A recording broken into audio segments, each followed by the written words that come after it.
Hej, poglej, tale video mi je v celoti pomagala pripraviti umetna inteligenca. Najprej sem jo vprašal za kreativno idejo. Pol je zbrala podatke na internetu in jih združila v eno tako zanimivo celoto ter ustvarila dialog z mano. Tako da, to, kar boste danes gledali, je predstavitev televizije Hisense U7, ampak z enim twistom skozi tak zelo zabaven in pa informativen način. Pojdimo pogledati. 10 neverjetnih dejstev in mitov o televizijah in slovenski Hisense U7. Zakaj slovenski? Zato, ker je televizija narejena v Sloveniji. Gremo, akcija!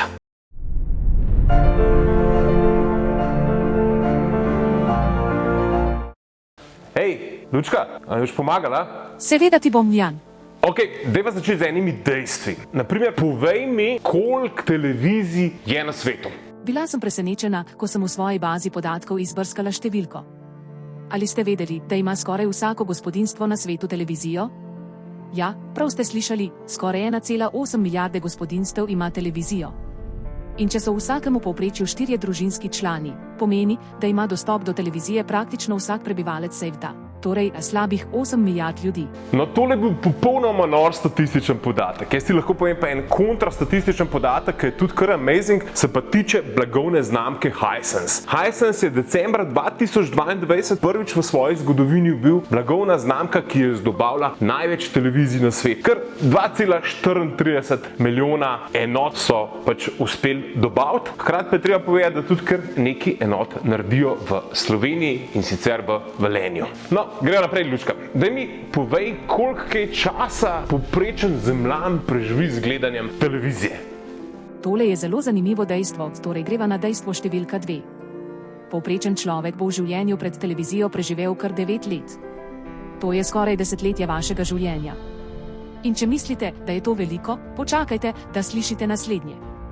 V enem letu pred televizijo preživimo neverjetnih 1,5 meseca. Ta podatek pa je absolutno nor. Za televizijo ljudje povprečno preživijo več kot 3 ure dnevno. To so čist nori podatki. Nisem si to predstavljal. Mogoče ti podgovorim s kontrapodatkom. Televizija Hisense U7, taka 65-inčna, porabi približno 100 kW električne energije na letni ravni. To pa je v bistvu količina energije, ki zadostuje, da napolnite enkrat električen avto. Ja, sliši se veliko za televizijo, moram pa povedati, da je ta televizija zelo pametna, ker ima kopico senzorjev, torej za svetlobo in pa umetne inteligence, tako da na svet vedno najbolj. Svet samo takrat najbolj, kadar je zelo veliko svetlobe, kadar je pa bolj temno, pa proba malo tudi z energijo varčevati in te lukse, lumine zniža. Dvomim pa, da je ta televizija tako pametna, kakor si ti. Hvala, Jan, res si prijazen. En tak mit, ki mene vedno znova preganja, pa ki ga še vedno svojim otrokom probam usaditi v glavo, da preveč gledane televizije škodi očem. A ta mit velja ali je to samo urbana legenda? Ja. To je mit, ki je veljal za stare televizije, vendar sodobni zasloni ne oddajajo škodljivega sevanja. Kljub temu je dobro, da vaše oči občasno počivajo. Če boste kupili premajhno televizijo in se boste pri gledanju trudili pri branju podnapisov, lahko to vpliva na vaš vid.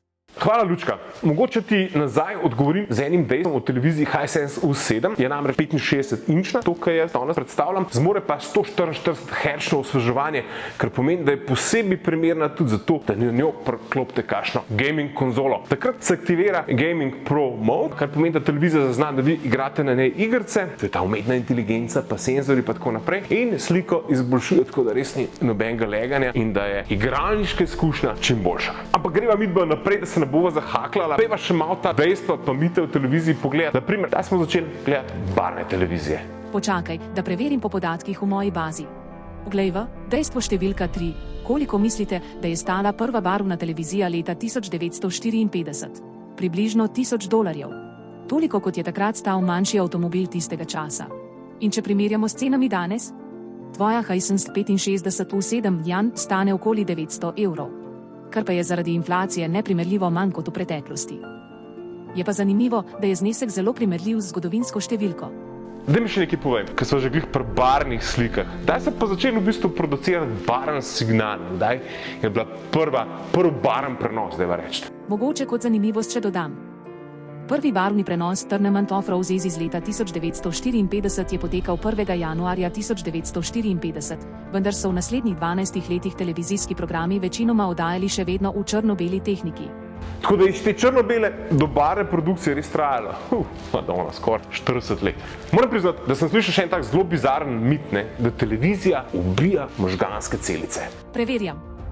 No, to je sicer mit. Čeprav je prekomerno gledanje televizije lahko škodljivo iz več zornih kotov, lahko izobraževalne oddaje in dokumentarci spodbujajo vaše možgane. Če pa boste čas zapravljali z gledanjem resničnostnih šovov, potem imate veliko možnost, da boste možgansko nazadovali. Zanimivo je, da v revnejših državah več gledajo televizijo kot v državah z višjim bruto domačim proizvodom. Statistika torej ne laže. Tudi statistični podatki te televizije ubijajo možganske celice, ker jih noben ne zastop, ampak čistko, ker jih moram. 65 inčev pomeni, da ima v diagonali televizija 164 cm, podpira 4K resolucijo, kot sem že prej povedal, 144 Hz osvežuje zaslon, hkrati pa podpira zvok Dolby Atmos. In pa poganjajo operacijski sistem Vida, to je tisti operacijski sistem, na katerem živijo vse aplikacije, tako kot na tvojemu telefonu, tudi vse aplikacije slovenskih ponudnikov, teh pretočnih vsebin, krat pa seveda vsi globalni ponudniki. Hej, Lučka, a se tebi zdi, da televizijo vedno manj gledamo? Joj, Jan, spet si nekoliko šlampast kot ponavadi. Greva k številkam. Dejstvo številka 4. Olimpijske igre in FIFA svetovno prvenstvo v nogometu še vedno gleda približno milijardo gledalcev. In ugani, kdo je ponosen sponzor FIFA svetovnega prvenstva. Seveda je to Hisense. Super, Lučka. Jaz sem pa malo prej prebral, da je ta televizija za šport še posebej primerna, zato ker je sposobna zaznati dogajanje na zaslonu in preklopiti v športni način, tako pa prilagodi osveževanje, barve, svetilnost in druge stvari, da so te športni prenosi res doživeti in taki dobri. Tako da to se mi zdi en tak super feature umetne inteligence v tej televiziji. Ok, dej, peva hitro naprej, probiva najde če kako dejstvo ali pa mit v televiziji, ki bo tako ful zanimivo, pa nas bo odpihnilo. Počakaj. Iščem po podatkih svetovnega spleta. Največja televizija na svetu je v Pekingu in meri neverjetnih 250 metrov krat 30 metrov. In čeprav naša Hisense 65U7 ni tako velika.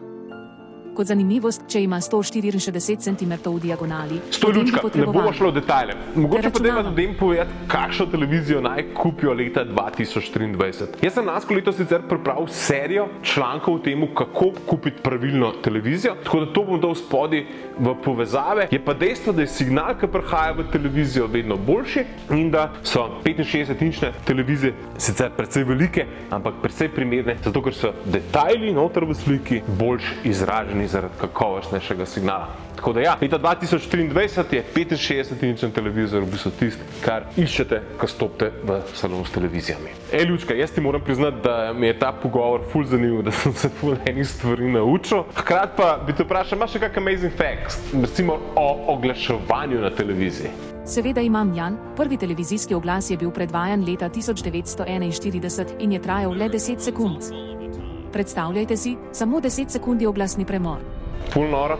Če je bilo včasih 10 sekund oglasa na televiziji veliko, imamo zdaj 5-minutne oglasne bloke. In zdaj, če gledate radio oglase, vas moram razočarati, ker na teh televiziji jih boste lahko preskočili. Ne, najbolj domujejo vse te pretočne aplikacije slovenskih ponudnikov, hkrati pa tudi teh mednarodnih, ne, kjer pa itak ni oglasov. Tako da tukaj ne boste gledali tudi 10 sekund oglasov na tej televiziji. Hvala, Lučka, noro.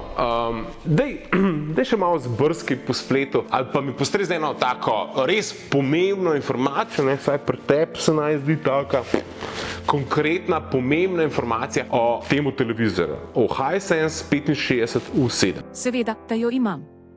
Če navajaš prav ta model, se mi zdi najbolj pomembna informacija, da je ta televizija prejela prestižno nagrado EISA 2023-2024. Ej, Lučka, ti me vedno znova presenečaš in res moram se ti zahvaliti za kreativno zasnovo, podpisovanje tegale in pogovor s tabo, ker si mi res pomagala narediti tak težek video, malo bolj zabaven pa informativen. Hvala. Jan, vedno sem ti z veseljem na razpolago.